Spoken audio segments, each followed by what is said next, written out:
State life insurance کیوں حرام ہے؟ کیا اسٹیٹ لائف انشورنس میں سود لازم آتا ہے؟ اس کی وضاحت فرما دیں سفیان قریشی۔ جی ہاں، سود جوا بھی ہے، سود بھی ہے۔ تو ابا مر گئے تو اتنے پیسے ملیں گے، نہیں مرے تو نہیں ملیں گے۔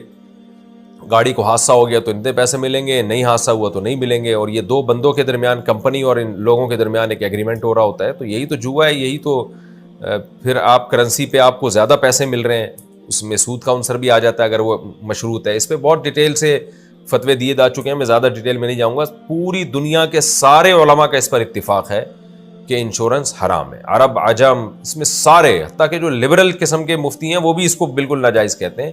کوئی بہت ہی بالکل ہی لبرل ہو، جو جس کو نظر میں سود ہی حلال ہو گیا ہو یا جوا ہی حلال ہو گیا ہو، تو وہ تو جائز کہے گا، باقی کوئی بھی معمولی علم رکھنے والا مفتی بھی اس کو جائز نہیں کہتے۔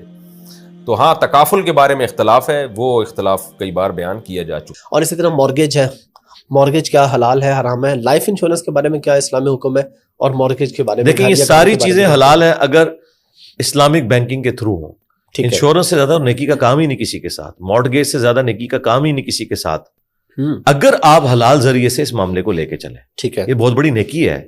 ٹھیک ہے، آپ قسطوں والا جو معاملہ ہے، جس طرح اسلامک بینکنگ میں مداربہ ہے، مشارکہ ہے، اس طریقے سے آپ اسلامک بینک والوں سے لون لیتے ہیں، وہ پرسنل لون نہیں ہوتا، وہ آپ کے ساتھ اشتراک کرتے ہیں، آپ کے پلاٹ کے اوپر انویسٹمنٹ کرتے ہیں، اور پھر وہ کرائے کے مد میں اپنی بھی اس میں سے انکم لے لیتے ہیں۔ تو یہ بالکل درست ہے۔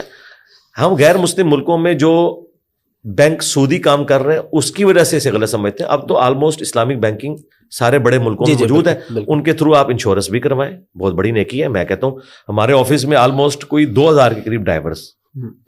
اب ڈرائیوروں کی تنخواہ بڑی تھوڑی ہوتی ہے۔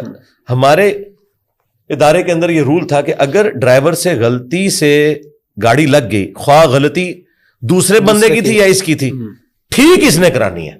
اچھا، یہ آپ کو لگ رہا ہے ظالمانہ ہے، لیکن یہ ہے صحیح۔ اس کی وجہ ہے کہ جو سرکاری گاڑی پہ بیٹھے ہوئے ڈرائیور ہیں نا، یہ بدماش ہوتے ہیں۔ وہ کہتے ہیں ہم سرکاری گاڑی میں جس کو چاہیں کچل دیں۔ ان کا ڈنگ نکالا ہوا تھا ہمارے سینئرز نے کہ یہ ذرا عاجزی میں رہیں۔ ان کو جو بڑا زوم ہے نا کہ ایک تیر کے نمبر والی، ایک سرکاری نمبر پلیٹ والی گاڑی ہے تو آپ کو موٹر سائیکل والا ہے تو اس کے اوپر چڑھ دوڑیں گے، تو پھر یہ لوگ ڈر ڈر کے چلاتے ہیں اور احتیاط سے چلاتے ہیں۔ آپ دیکھتے ہیں سرکاری ڈرائیور تو اس طرح اڑتے پھرتے ہیں، اچھا، لیکن پھر بھی بحثیت انسان کو مسئلہ ہو جاتا ہے، سامنے والا کر دیتا ہے، تو پھر ان ڈرائیورز نے ایک کمیٹی ڈالی ہوئی ہے، وہ مہینے کا 500 2000 ڈرائیور اگر 500 دیں تو اچھی خاصی رقم ہے۔ تو وہ انہوں نے اپنی ایک انشورنس ٹائپ کی ہوئی ہے کہ اگر کسی سے ایکسیڈنٹ ہو جائے تو بجائے یہ کہ وہ بندہ خود برداشت کرے، اس کامن فنڈ سے وہ کرتے تھے۔ تو میں سمجھتا ہوں یہ بہت نیکی کا کام ہے اگر کوئی کرتا ہے، لیکن اصل مسئلہ ہے کہ انشورنس کمپنیاں آپ کے پیسے کو سودی کام میں لگاتی ہیں، سود کماتی ہیں، اس سے آپ کو سود کچھ ڈیویڈنڈ کی فارم میں دیتی ہیں اور باقی اپنے پاس رکھتی ہیں۔ اصل مسئلہ ہے وہ سودی۔ ٹھیک ہے نا؟ دیکھیں، مرد و عورت کا جو سیکس کے پوائنٹ آف ویو سے ریلیشن شپ ہے، اسلام کو اس سے کوئی تکلیف نہیں ہے اگر نکاح کی بائنڈنگ کے ساتھ ہو۔ بالکل، نکاح اور زنا میں فرق صرف ایجاب و قبول اور حق مہر کا ہے نا، باقی تو سیم ہے سب کچھ، لیکن وہ فرق حلال کو حرام اور حرام کو حلال بنا دیتا ہے۔ ٹھیک ہے نا؟ چیز تو وہی ہو رہی ہے۔ یہاں پہ بھی اسلامک بینکنگ اور نان اسلامک بینکنگ میں بہت فرق ہے۔ منی اگینسٹ منی سود ہے، منی اگینسٹ گڈز۔ اسرائیل میں تو ساری اسلامک بینکنگ ہے، اسلامک بینکنگ کے نام سے نہیں ہے، لیکن منی اگینسٹ گڈز۔ اور آج تو دنیا مان رہی ہے کہ یہ بہتر بینکنگ سسٹم ہے۔ اور میں اس میں یعنی مجھے کوئی کہنے میں آر نہیں ہے کہ مفتی تقی عثمانی صاحب کی یعنی ایک سمجھ لیں امت لیول کی کنٹریبیوشن ہے۔ میں نے ان کی کتابیں بھی پڑھی منگوا کے، اور جس طرح انہوں نے ایک سسٹم ضرور دیا ہے، کچھ کمزوریاں ہیں اس میں، تقی عثمانی صاحب کا قصور نہیں ہے، جس طرح قسط لیٹ ہونے کے اوپر پینلٹی ڈالنا اور وہ چیریٹی میں جاننا، یہ نہیں ہونا چاہیے۔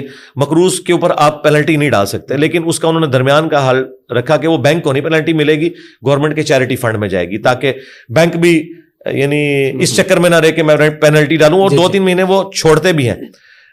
اس سے بھی انشاءاللہ نجات مل جائے گی، لیکن میں سمجھتا ہوں تقریباً 90% انہوں نے ٹریول آپ کو کروا دیا ہے اس ٹریک کے اوپر۔ اور انشاءاللہ تعالی جب بھی کوئی حکومت سے نکلتی ہے تو وہ کہتی ہے ہم انشاءاللہ جب حکومت میں آئیں گے تو سود ختم کریں گے۔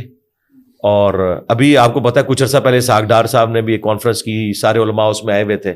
اب اسحاق ڈار صاحب سے کوئی پوچھے کہ یہ 1999 میں آپ کی حکومت نے سارا بیڑا غرق کیا تھا نا، جب سٹے لے لیا تھا سودی بینکاری کو بحال کروانے کے لیے، آپ لوگوں نے جو ڈسین کے خلاف سٹے لیا تھا اور آج آپ جو ہے وہ کہہ رہے ہیں ہم یہ کریں گے تو کریں. وہ خیر وہ کانفرنس ہوئی, میں بڑا خوش ہوا تھا, میں نے اس پہ نیچے کامنٹس بھی کیے, لیکن وہ اس کے بعد کھٹائی میں پڑ گئی.